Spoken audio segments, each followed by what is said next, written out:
Et non la moindre n'est autre que Nourrit Aviv, un nouveau film. C'est toujours un événement, un nouveau film de Nourrit Aviv. Nourrit, bonjour. Bonjour. Lise. Alors, la thématique est toujours la même, les langues juives, en tous les cas pour l'instant, bien sûr. Après le yiddish et tout ce qui l'entoure, vous vous êtes penché sur les langues juives d'Orient. Hein, je reste large.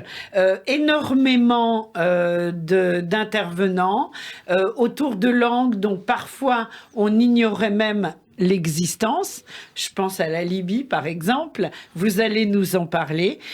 C'est au cinéma Les Trois Luxembourg, avec des séances tous les jours, des rencontres avec vous-même et des invités. Alors, on va parler de tout ça.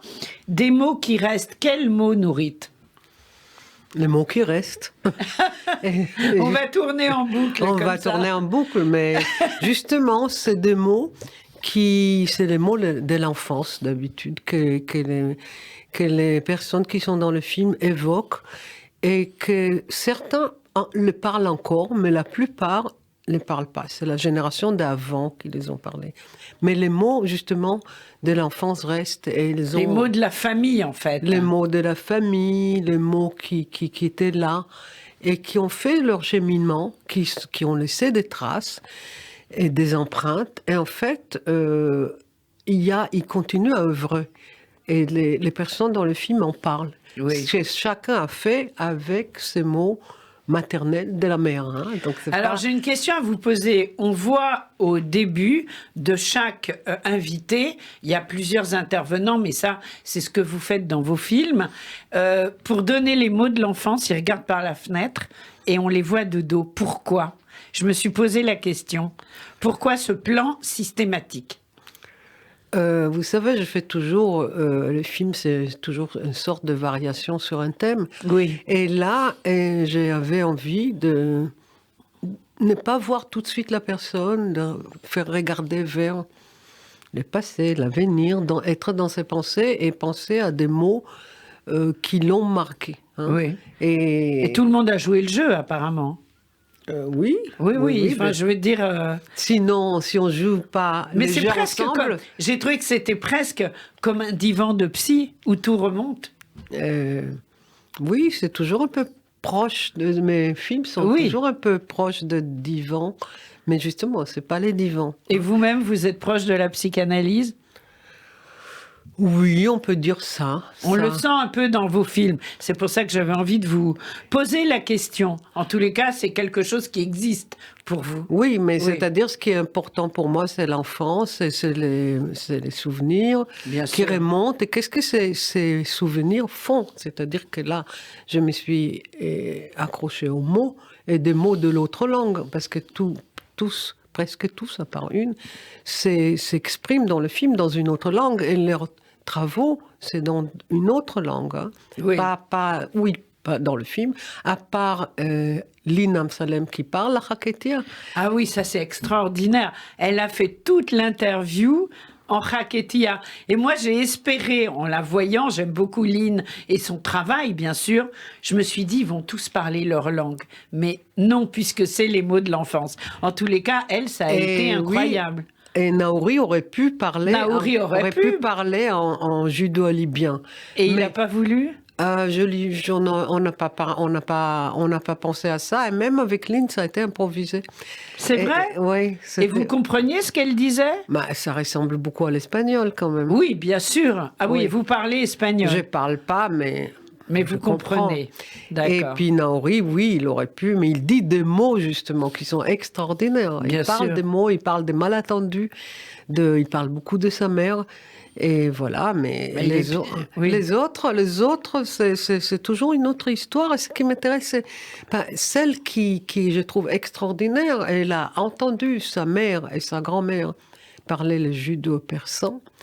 Elle a refusé de les parler. Mais elle était derrière. C'est elle qui dit qu'elle était derrière la porte ou je sais plus. Non, c'est pas elle qui l'a dit. D'accord. C'est pas elle qui l'a dit. Elle était tout à fait présente dans la cuisine avec sa mère et sa grand-mère. Et bon, comme en Israël, il faut parler que l'hébreu. Comme les pères a imposé l'hébreu, les pères anglais a imposé l'hébreu, c'était interdit à la maison, mais elle était souvent chez la grand-mère et elle écoutait. En fait, ce qu'elle a fait, c'est qu'elle se rappelle très bien des intonations. Et avec ces intonations, elle a inventé une langue musicale pas verbale, de ce qu'elle appelle la poésie sonore. Comment avez-vous rencontré vos intervenants? La plupart, je les connais. Ah, d'accord. Celle, justement, qui est à côté derrière la porte, c'est Anna Angelopoulos. Voilà, c'est ça. Qui était déjà en judéo-espagnol, oui. Dans d'autres films à moi. C'est une grande amie, et je connais. Et il y en a ceux que j'ai connus et d'autres qui sont venus se rejoindre à l'aventure. Bien sûr. Éline, vous la connaissiez? Non, je ne la connaissais pas. Mais j'ai découvert. Je n'ai pas connu Jonas Siboni. Oui, formidable, un jeune. Qui est formidable, qui est aussi celui qui a traduit, qui était mon conseiller scientifique. C'est-à-dire, on est devenus très, très amis. Donc, voilà. Une très belle intervention. Et puis il reste Zohar, l'israélienne, qui se rappelle des mots marocains, comme elle dit, parce que les judo-marocains... Déjà, je me rappelle, quand je fais les films d'une langue à l'autre, et Chaim Ouliel, le chanteur, a dit qu'il chante en marocain. Mais donc, oui, bien sûr. Donc le marocain était déjà présent. Oui, c'est vrai, c'est vrai. Ça compte pour vous, les langues juives orientales, apparemment? Ça représente quoi dans votre imaginaire? Ça compte... Bon, évidemment, ça compte tout. Je trouve que le phénomène des langues est extraordinaire. Et les langues comptent en général.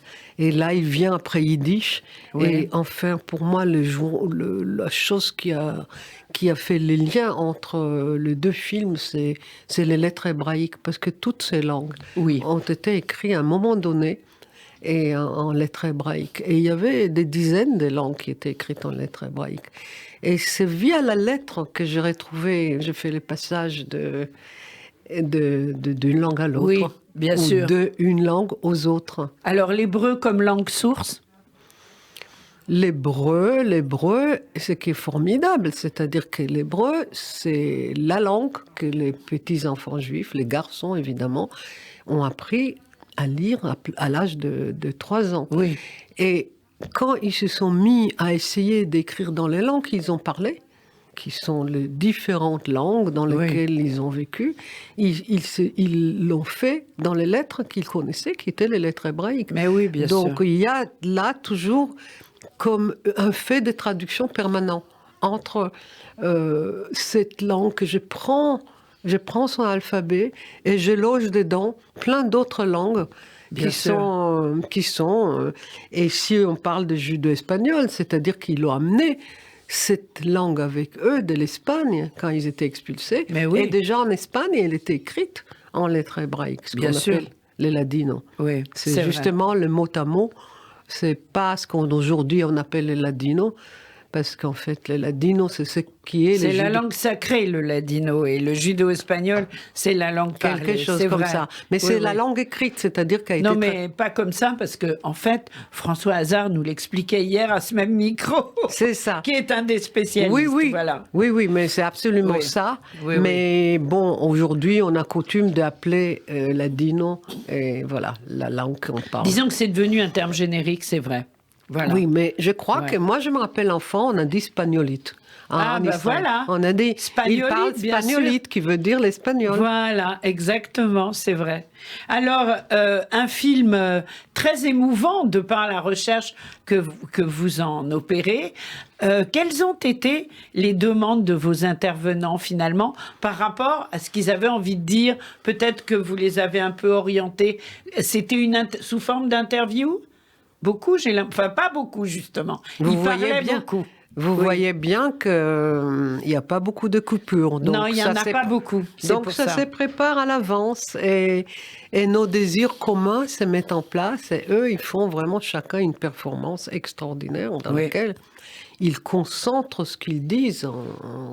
5 à 7 minutes, hein, chacun autour de 7 minutes. Oui. Et ils savaient qu'ils avaient que 7 minutes. C'est pas comme on fait maintenant. Non, non, c'est un documentaire qui doit durer moins de 55 minutes, à peu près 52, je crois.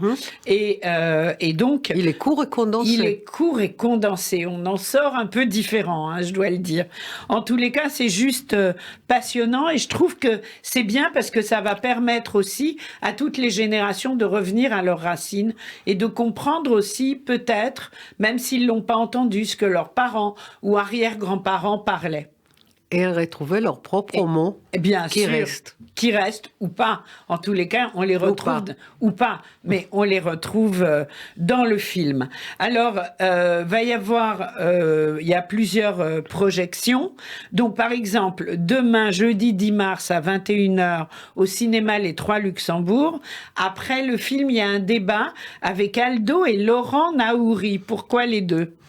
Et Aldo, il est dans le film. Hein. Oui, bah bien sûr, oui, on vient de le dire. Et Laurent, c'est son fils, qui est un chanteur d'opéra. Bien sûr, qu'on connaît bien. On connaît bien, et j'ai trouvé que c'était vraiment bien de les avoir, que la filiation est là, et que Laurent va peut-être pouvoir dire le mot que lui reste, même s'il ne sait pas parler comme son père. Bien Quels sûr. sont les mots? Donc la transmission continuera dans la salle. Dans la salle. Ça, c'est formidable. Absolument. Je vois qu'il n'y a pas Linam Salem. Pourquoi? Elle sera là. Je crois qu'elle sera là ce soir avec moi. D'accord, ok. Elle sera là ce soir avec moi. Oui, ce soir, j'ai commencé par demain, excusez-moi, mais ce soir, en effet, à 20h, elle sera avec vous. Mais sauf qu'il y a écrit que vous serez en solo. Et j'invite, c'est toujours en improvisant, et je sais qu'elle va être là ce soir. Oui. Et ça va être, elle ne sait même pas, j'espère qu'elle n'écoute pas, que j'allais l'inviter. D'accord. Justement, mais elle sera là, elle est dans la salle, elle va être avec moi. D'accord. Alors, le 13 mars, à 11h, c'est Anna Angelopoulos, dont on vient de parler, qui représente le judéo-espagnol dans le film, et qui sera là pour parler. Le 15 mars, à 21h, Paul Salmona. Pourquoi?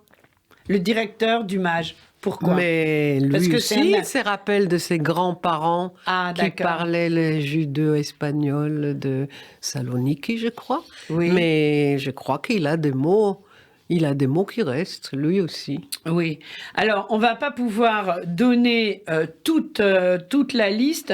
Bon, il y aura évidemment Jonas Siboni, il y aura Nadav Lapid aussi, qui sera là le 3 avril. En fait, pour avoir la liste, on va sur Nourrit Aviv, NURITHAVIV.free.fr. Et là, on a toute la liste, c'est ça? Toutes les informations. Toutes les infos que vous réactualisez. Qu'on va mettre même notre émission, super. Ça va être bientôt. D'accord. Nuritaviv. Donc, je dis nu, alors qu'on dit nous. Oui, mais ça s'écrit N-U et pas N-O-U. Mais ça N-U-R-I-T-H-A-V-I-V. Je ne suis pas née en France. Nourrit, bien sûr. Mais je préfère donner l'orthographe pour que nos auditrices et nos auditeurs puissent se rendre sur le site. Voilà. Avant de se quitter, un nouveau projet dont vous souhaitez nous parler? Un nouveau projet que je ne souhaite pas parler. Ah, dommage. J'ai peur de mauvais œil. D'accord, mais c'est toujours autour des langues? C'est toujours autour des langues. D'accord. Eh bien, merci beaucoup, Nourit. Bravo pour ce nouveau film. Et des lettres, peut-être. Ah! Des langues et des lettres. J'attends impatiemment. Des mots qui restent, un film de Nourit Aviv. Merci, bonne journée.